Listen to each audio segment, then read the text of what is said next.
Dankeschön fürs Kommen. Wow, so many people.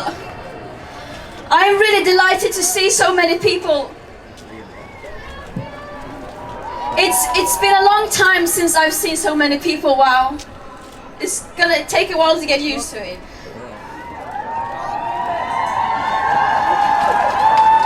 Today, we are striking all over the world, not the least here in Germany and Berlin, under the hashtag uproot the system, because that's what we want to do.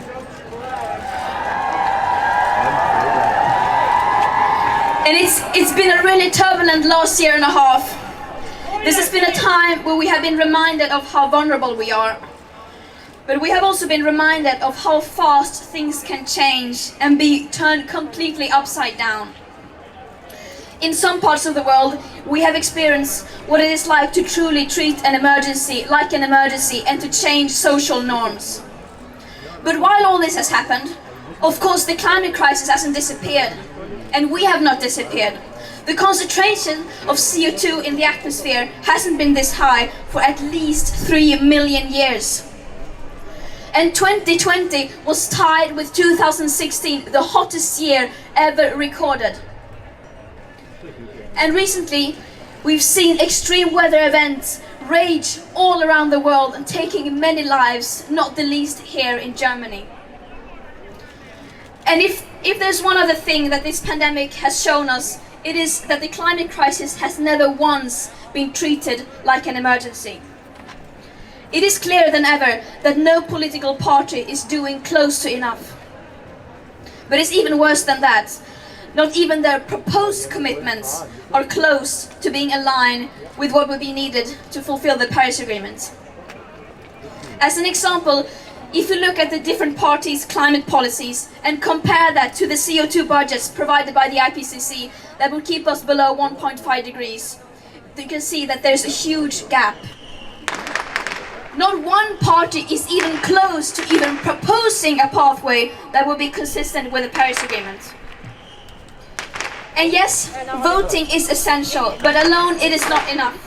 If we want to ensure a safe present and future on planet Earth, we need to be active democratic citizens and go out on the streets like we are doing today.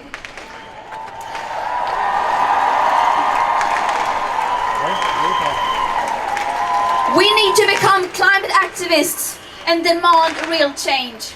Because remember, change is now not only possible, it is also urgently necessary. But when enough people demand change, then change will come. On election day or any other day, and that's why we have to continue fighting for as long as it takes. The climate crisis is an accumulative crisis. The CO2 we emit now will be up in the atmosphere for up to a millennia. And it's just as much about our present and future emissions as it is about our historic emissions. And that's why we need to have historic emissions in mind when we ensure climate justice. And while we're at it, Germany is the 4th biggest emitter of CO2 in history. For a nation of about 80 million people, that's quite an achievement. Germany is objectively one of the biggest climate villains. But we are not only stealing the future from our children and grandchildren, we are also stealing the present from the most affected people in the most affected areas. Those who are already suffering the consequences of the early stages of the climate and ecological crisis, and those who have contributed to this crisis the least. And now, as we move out of the pandemic, many are talking about using this as an opportunity for a green, sustainable recovery, whatever that means. And world leaders are talking about building back better, promising green investments and setting vague and distant climate targets in order to say that they are taking climate action. However, the fact that we are in a crisis that we cannot build, buy or invest our way out of seems to create some kind of collective mental short circuit among the people in power. And the longer they pretend that we can solve the climate crisis within today's system, the more invaluable time we will lose.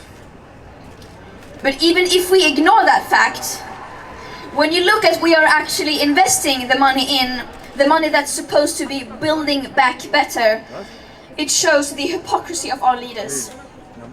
It turns out that the green recovery they are talking about isn't so green after all. Only 2% of government's recovery spending has been allocated to clean energy, according to IEA. And 2021 is currently projected to experience the second highest emission rise ever. And according to a new report by the UN, the global emissions are expected to rise by 16% by 2030 compared to 2010 levels. Yes, you heard that right.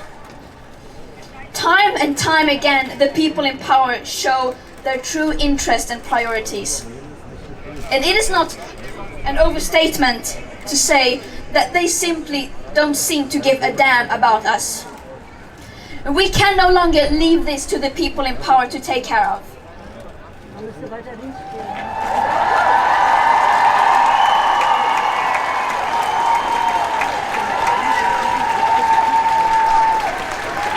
Yes, we must vote, you must vote. But remember that voting only will not be enough. We must keep going into the streets, and we must keep demanding our leaders to take real climate action. We must never give up. There's no going back now.